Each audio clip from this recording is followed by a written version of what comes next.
जय हिंद दोस्तों, नमस्कार। बात कर लेते हैं आज के दिन भर की सारी बड़ी खबरों की, जहां सबसे पहले आपको बताएंगे आसिम मुनीर के सऊदी पहुंचते ही आया बहुत बड़ा ट्विस्ट। ईरान के राष्ट्रपति ने मांगी माफी, कह दिया पड़ोसियों पर नहीं करेंगे हमला, नहीं करेंगे अटैक। इसके पीछे का ट्विस्ट जानकर आप रह जाएंगे हैरान। दोस्तों, सऊदी के रक्षा मंत्री ने पाकिस्तान से बहुत बड़ी मदद मांग ली और सऊदी पाकिस्तान के बीच हुए उस रक्षा समझौते को लेकर पाकिस्तान को याद दिला दिया कि भैया तू भी अब ईरान पर अटैक कर, क्योंकि ईरान ने मेरे ऊपर हमला किया है। बताएंगे दोस्तों पाकिस्तान क्या अब ईरान पर करेगा अटैक, क्या रहा पाकिस्तान का रिएक्शन। दोस्तों, सुबह ही ईरान ने दुबई इंटरनेशनल एयरपोर्ट पर बड़ा ड्रोन अटैक किया, जिसके बाद अब माफी मांगने लगा। लेकिन माफी मांगने के जस्ट बाद ही कुछ ही मिनटों बाद कतर पर बड़ा अटैक कर दिया दोस्तों, जिसके बाद आपको बताएंगे अमेरिका ने बहुत बड़ी धमकी दी ईरान को, कह दिया अब तक का सबसे बड़ा अटैक करने वाला है अमेरिका। आखिर अब क्या करेगा डोनाल्ड ट्रंप। दोस्तों, ईरान पर कौन सा अटैक करेगा सबसे पहले आपको बताएंगे क्या है बड़े अटैक का मतलब। तो वहीं दोस्तों अब ईरान ने कह दिया है कि हमारा अमेरिका और इजराइल के बाद तीसरा ये देश सबसे बड़ा दुश्मन है। आखिर कौन है वो तीसरा देश जिसको ईरान अपना इन दोनों के बाद दुश्मन मानता है, एनिमी मानता है। दोस्तों, आज एक से एक बेहतरीन से बेहतरीन खबर आपको बताने वाले हैं, बस आप वीडियो के अंत तक बने रहिएगा। और खबरों में आगे बढ़ने से पहले अगर आप भी मानते हैं कि पाकिस्तान का सऊदी के साथ रक्षा समझौता कभी भी ईरान के खिलाफ था ही नहीं और पाकिस्तान कभी भी ईरान पर अटैक नहीं करेगा, और अगर करेगा भी तो भारत को अलर्ट रहने की आवश्यकता है, क्योंकि वो अटैक भारत पर भी हो सकता है। ऐसे में अगर आप भी मानते हैं कि भारत की शक्ति इतनी है कि अगर भारत पर जरा भी अटैक हुआ तो पाकिस्तान को नेस्तनाबूद कर सकती है, तो वीडियो को सबसे पहले आप लाइक कीजिएगा। इस चैनल पर पहली बार आए तो सब्सक्राइब करके बेल आइकन दबा लीजिएगा और सारे लोग मिलकर कमेंट में मेरा भारत महान और जय हिंद अवश्य लिख दीजिएगा। आप बात कर लेते हैं पहली सबसे बड़ी खबर की दोस्तों। मिडल ईस्ट की जंग के बीच एक बहुत बड़ा कूटनीतिक मोड़ सामने आया है। पाकिस्तान के सेना प्रमुख फील्ड मार्शल आसिम मुनीर के सऊदी अरब पहुंचकर सुरक्षा वार्ता करते ही ईरान की तरफ से नरम संकेत मिल गए हैं। ईरान के राष्ट्रपति मसूद पेज़ेश्कियान ने पड़ोसी देशों से माफी मांगते हुए कहा है कि अब ईरान उनकी जमीन को निशाना नहीं बनाएगा, लेकिन साथ में बहुत बड़ी चेतावनी भी दे दी है। ईरानी राष्ट्रपति ने सरकारी टीवी पर प्रसारित अपने भाषण में कह दिया कि ईरान का इरादा क्षेत्र के पड़ोसी देशों को निशाना बनाने का नहीं है, लेकिन उनकी तरफ से अगर आगे से हमला हुआ तो जवाबी कार्रवाई होगी। उन्होंने साफ साफ कहा कि अगर किसी पड़ोसी देश की जमीन से ईरान पर हमला नहीं होता है तो तेहरान भी उस देश पर मिसाइल या ड्रोन हमला नहीं करेगा। दोस्तों, सबसे बड़ा सवाल आखिरकार अचानक से ईरान के राष्ट्रपति पेज़ेश्कियान ने माफी क्यों मांगी। दोस्तों, पेज़ेश्कियान ने कहा कि मैं अपनी ओर से और ईरान की ओर से उन पड़ोसी देशों से माफी मांगता हूं जिन्हें इस संघर्ष के दौरान निशाना बनाया गया। उन्होंने बताया कि ईरान की अंतरिम नेतृत्व परिषद ने यह नीति मंजूर की है, अब पड़ोसी देशों पर कोई हमला नहीं किया जाएगा जब तक वहां से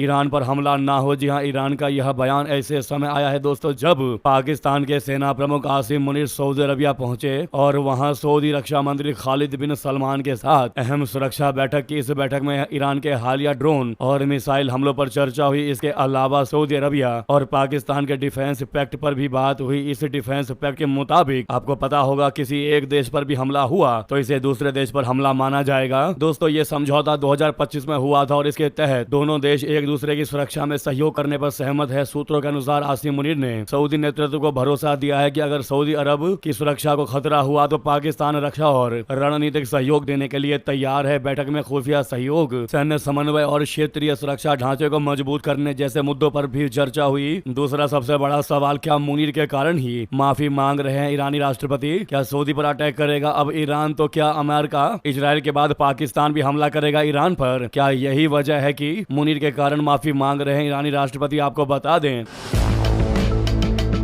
ईरानी राष्ट्रपति की ओर से पड़ोसियों से माफी मांगने और आसिम मुनीर के सऊदी अरबिया पहुंचने की जो टाइमिंग है वो बिल्कुल सेम है, एक ही है। इससे ऐसा लगता है कि पाकिस्तान के ही कारण शायद पेज़ेश्कियान माफी मांग रहे हों, लेकिन दोस्तों ऐसा आपको बता दें बिल्कुल भी नहीं है। जो ऐसा सोच रहे हैं वो बिल्कुल गलत सोच रहे हैं और आप बिल्कुल सही चैनल पर आए हैं, बिल्कुल सही वीडियो को देख रहे हैं। आपकी जानकारी एनहांस करने के लिए ही हम बैठे हैं। दोस्तों, आप हमारे वीडियोस को देखें, खबरों को देखें और आपको आपकी नॉलेज ना बढ़े, ऐसा तो हो ही नहीं सकता। दोस्तों, दरअसल अमेरिका के कई सैन्य अड्डे खाड़ी के अलग अलग देशों में है। सऊदी में भी अमेरिकी बेस है जिस पर ईरान ने हमला किया था। कई ड्रोन्स और मिसाइलों को सऊदी ने रोक दिया, वहीं कुछ मिसाइलें शहर में गिरी, जिसके बाद से ईरान की खाड़ी के देश लगातार आलोचना कर रहे थे। हालांकि ईरान का कहना था कि वो उन देशों को नहीं बल्कि वहां मौजूद सैन्य अड्डों को निशाना बना रहा है। यही वजह है कि ईरानी राष्ट्रपति ने माफी तो मांगी, लेकिन साथ ही चेतावनी भी दे दी है कि ये देश अपनी जमीन ईरान पर हमले के लिए अमेरिका को ना दे। हालांकि ईरान पर हमले के लिए ही अमेरिका का एक और aircraft carrier USS H.W George Bush Iran की तरफ पहुंच रहा है। इसके बाद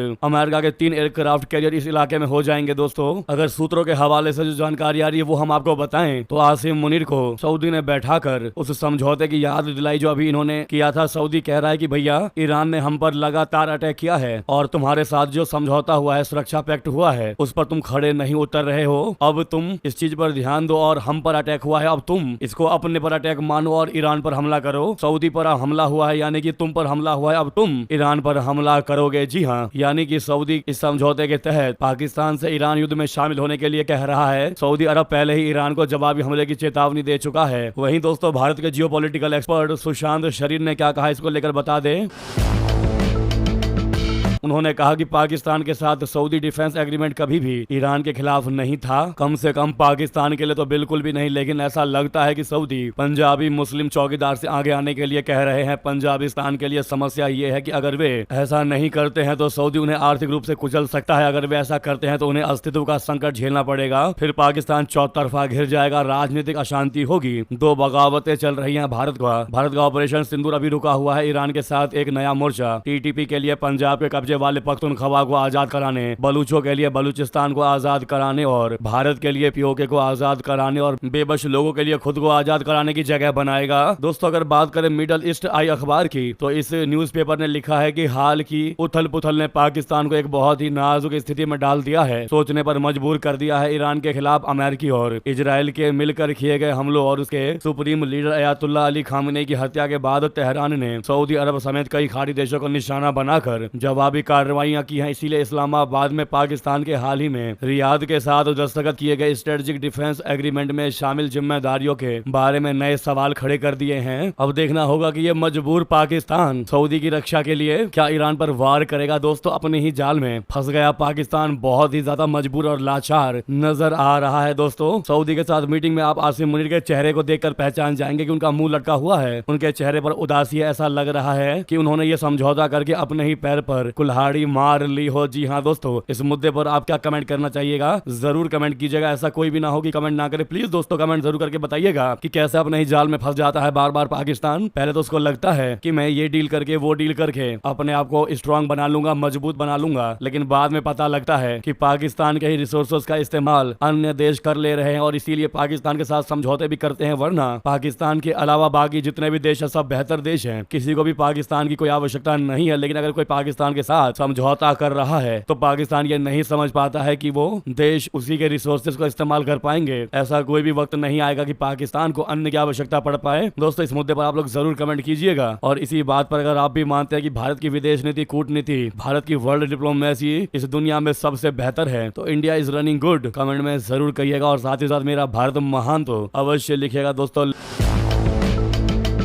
लेकिन वहीं आपको बता दें जहां एक तरफ अभी थोड़ी ही देर पहले ईरान ने पड़ोसी देशों से माफी मांगी कि हम तुम पर अटैक नहीं करेंगे, इस माफी के कुछ ही मिनटों बाद दोस्तों कतर पर बड़ा अटैक कर दिया ईरान ने। वहीं अटैक के बाद अमेरिका ने भी कह दिया कि आज ईरान पर इतना बड़ा हमला करूंगा कि ईरान ने सोचा भी नहीं होगा और अब तक का सबसे बड़ा अटैक होने वाला है ईरान पर। दोस्तों अमेरिका, इजराइल और ईरान जंग का आज 8वां दिन है। इस बीच ईरान के राष्ट्रपति मसूद पेजेश्कियान ने कहा है कि अब पड़ोसी देशों पर हमले नहीं किए जाएंगे जब तक कि उन देशों की जमीन से ईरान पर कोई हमला ना किया जाए। हालांकि इस माफी के कुछ ही देर बाद कतर की राजधानी दोहा में बड़ा धमाका हुआ। 28 फरवरी को जंग की शुरुआत से अब तक ईरान, इजराइल समेत मिडल ईस्ट के 13 देशों को निशाना बना चुका है। वहीं अमेरिका के वित्त मंत्री स्कॉट बेसेंट ने शनिवार को फॉक्स न्यूज से बातचीत में कहा है कि आज रात ईरान पर अब तक का सबसे बड़ा हमला किया जाएगा। उन्होंने ईरान को लेकर कहा कि इस हमले का मकसद ईरान के मिसाइल लॉन्चर और मिसाइल बनाने वाली फैक्ट्रियों को भारी नुकसान पहुंचाना है। दोस्तों वहीं आज सुबह ईरान ने दुबई इंटरनेशनल एयरपोर्ट पर भी बड़ा ड्रोन हमला किया, साथ में अबू धाबी को भी निशाना बनाया।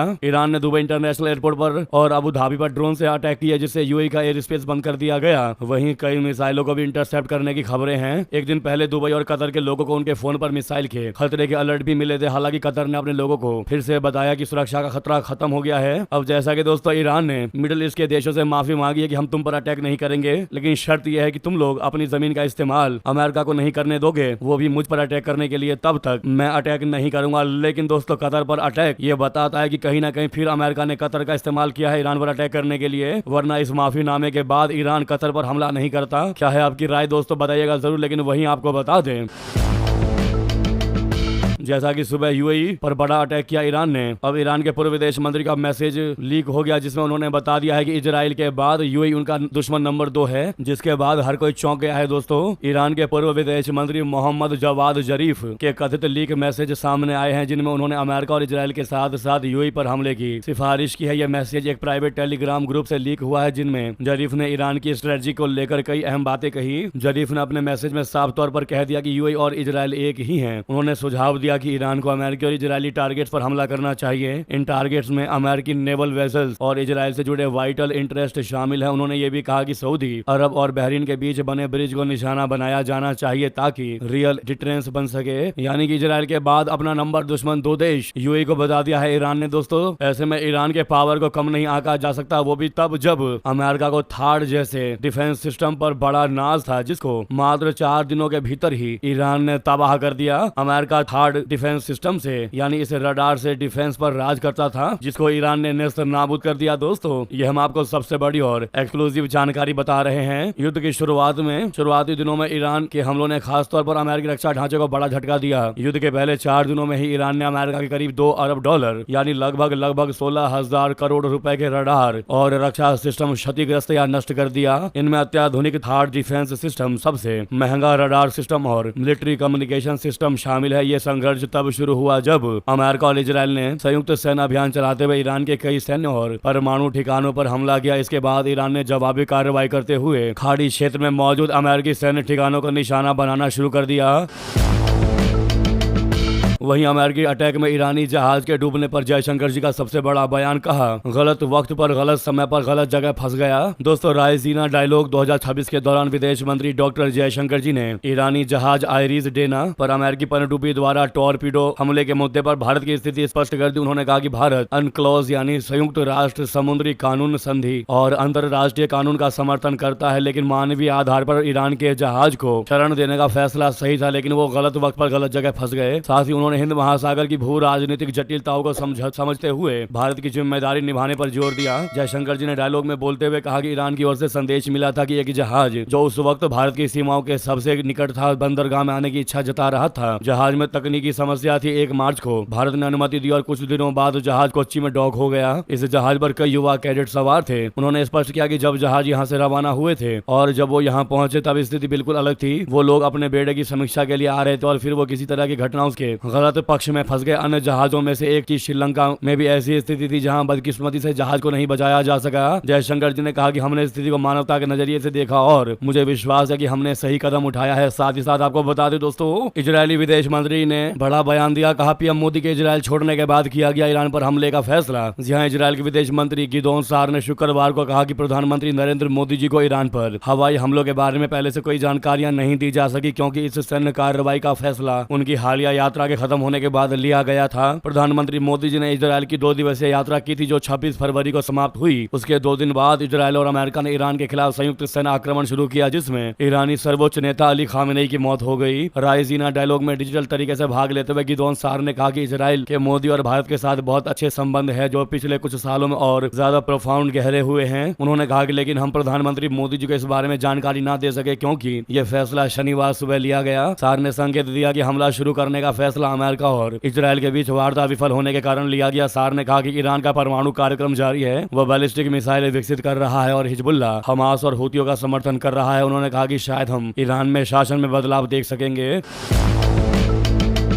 तो वहीं आपको बता दें, पाकिस्तान में तेल के लिए कत्लेआम। सियालकोट में पेट्रोल ना मिलने पर हुई फायरिंग, पंप कर्मचारी की मौत। जी हाँ, दुनिया में चल रहे वॉर के बीच पाकिस्तान में कैसे तेल को लेकर महामारी है दोस्तों, इस खबर से आप पूर्ण रूप से समझ पाएंगे। ईरान में युद्ध की वजह से पूरा पाकिस्तान इस वक्त पेट्रोल डीजल की भारी किल्लत का सामना कर रहा है। जहाँ एक तरफ पाकिस्तानी सरकार ने पेट्रोल और डीजल के दाम 55 रुपए प्रति लीटर आज से ही बढ़ा दिए हैं, तो वहीं दूसरी तरफ पाकिस्तान में ज्यादातर पेट्रोल पंप किल्लत की वजह से बंद है। जहाँ भी पेट्रोल पंप खुले हैं वहाँ पर आधी रात में ही गाड़ियों की लंबी लंबी लाइनें पेट्रोल डीजल भरवाने के लिए लगी हुई है। पाकिस्तान का पंजाब प्रांत हो या फिर सिंध या फिर खैबर पख्तूनख्वा या फिर बलूचिस्तान प्रांत, हर एक प्रांत से मीडिया के पास एक्सक्लूसिव तस्वीरें सामने आई है जो पाकिस्तान में पेट्रोल डीजल की भारी किल्लत के हालातों को दिखा रही है। पेट्रोल पंपों की लाइटें बंद है और लोग एक पंप से दूसरे पंप का चक्कर लगा रहे हैं। चौंकाने वाली बात तो यह है दोस्तों, पेट्रोल को लेकर इतनी किल्लत है, हालत इतनी बुरी है कि पंजाब प्रांत के सियालकोट में पेट्रोल को लेकर हुई लड़ाई में एक युवक ने 2 लोगों को गोली मार दी। इस घटना में पेट्रोल पंप कर्मचारी कर्मचारी की गोली लगने से मौके पर ही मौत हो गई, वहीं दूसरा कर्मचारी गंभीर रूप से घायल हो गया। तो ये स्थिति है पाकिस्तान की दोस्तों। वहीं अगर अपने भारत की बात करें तो ईरान इजराइल जंग का भारत के तेल पर बिल्कुल भी कोई असर नहीं होने वाला। सरकार ने कह दिया हमारे पास पर्याप्त स्टॉक मौजूद है। जी हाँ, 7 से 8 हफ्ते की आपूर्ति बनाए रखने में अपना भारत सक्षम है। जैसा कि इस जंग का असर पूरी दुनिया पर साफ तौर पर देखने को मिल रहा है। हालांकि अपना भारत ने साफ कर दिया, भारत की मोदी सरकार ने क्लियर कर दिया है कि इस युद्ध के कारण भारत में ना तो तेल पर कोई प्रभाव पड़ेगा, ना ही किसी अन्य चीज की कमी होने दी जाएगी। दुनिया में तेल बाजार में उतार चढ़ाव के बावजूद भारत की ऊर्जा सुरक्षा मजबूत स्थिति में है। सरकार का कहना है कि पिछले 12 सालों में बनाई गई नीतियों की वजह से अपना भारत आज मजबूत स्थिति में खड़ा है। भारत के पास पर्याप्त तेल भंडार और कई सप्लाई रास्ते हैं। तो वहीं आपको अंतिम खबर बता दें, नीतीश कुमार की राज्यसभा एंट्री से संसद में एनडीए के पूर्व मुख्यमंत्रियों का बढ़ेगा कुनबा, 16 हो जाएगी ऐसे एमपीज की संख्या। दोस्तों, नीतीश कुमार राज्यसभा जाने के लिए तैयार है। उनके राज्यसभा सांसद बनने के साथ ही दिल्ली में बीजेपी और एनडीए के सहयोगी दलों के मुख्यमंत्रियों का क्लब बन जाएगा। राजनीति का ये नया ट्रेंड प्रधानमंत्री नरेंद्र मोदी जी और गृह मंत्री अमित शाह जी की सियासी चाल का नतीजा है। अटल बिहारी वाजपेयी, लाल कृष्ण आडवाणी के जमाने में एनडीए के सहयोगी दलों के मुख्यमंत्री क्षेत्रीय कमान संभालते थे, लेकिन नीतीश कुमार के संसद पहुंचते ही क्षेत्रीय शक्ति केंद्र की पुरानी पीढ़ी खत्म हो जाएगी। दोस्तों, ऐसे में नीतीश कुमार की राज्यसभा एंट्री और बिहार में मुख्यमंत्री पद से इस्तीफा देने को लेकर आपकी क्या राय है? दोस्तों, इस मुद्दे पर आप क्या कहना चाहेंगे? नीतीश कुमार को लेकर 2 लाइन जरूर कमेंट में कहिएगा। दोस्तों, आप लोग नीतीश कुमार को पॉलिटिक्स का कैसा खिलाड़ी मानते हैं? अगर उनको 0 से 10 तक में रेटिंग देनी हो दोस्तों, तो आप नीतीश कुमार को कितना रेटिंग देंगे? जहां पर 10 सबसे बेहतरीन है और 0 सबसे बकवास। देखते हैं दोस्तों आप लोगों की राय। नीतीश कुमार को पॉलिटिक्स को लेकर आप लोग क्या राय देते हैं, क्या रेटिंग देते हैं? और इन रेटिंग के साथ दोस्तों ये थी भी की सारी बड़ी जानकारी और आवाज को लेकर हम माफी मांगना चाहेंगे दोस्तों आप लोगों से कि बैठी आवाज में भी हम आपको अपडेट दे रहे हैं, इसीलिए थोड़ा सा भी अनोइंग लगे तो माफी चाहते हैं। बाकी सुधार हो रहा है। लगे हाथ तो आप लोग वीडियो को लाइक करके चैनल को सब्सक्राइब करके बेल आइकन दबा के कमेंट में जॉइन करिएगा। मिलता अगली बड़ी खबर में। दोस्तों, आप जानते हैं कि गर्मी का मौसम आ रहा है, ऐसे में आपके सामने ये मैं प्रोडक्ट लेकर आया हूं। ये प्रोडक्ट वाइल्ड स्टोन का परफ्यूम है। इसे आप लगाइए, इससे आपको कूलिंग इफेक्ट भी मिलेगा और गर्मी के मौसम में बहुत सारा फायदा होगा। एक और निविया मैन का कूल किक, ये भी आपके बदन को ठंडा पहुंचाने के लिए, ठंडक पहुंचाने के लिए बहुत अच्छा प्रोडक्ट है। तो आप इन दोनों प्रोडक्ट को ले सकते हैं, खरीद सकते हैं। डिस्क्रिप्शन में लिंक पड़ा हुआ है, आप इस पर लिंक पर क्लिक करके इस प्रोडक्ट को खरीद सकते हैं।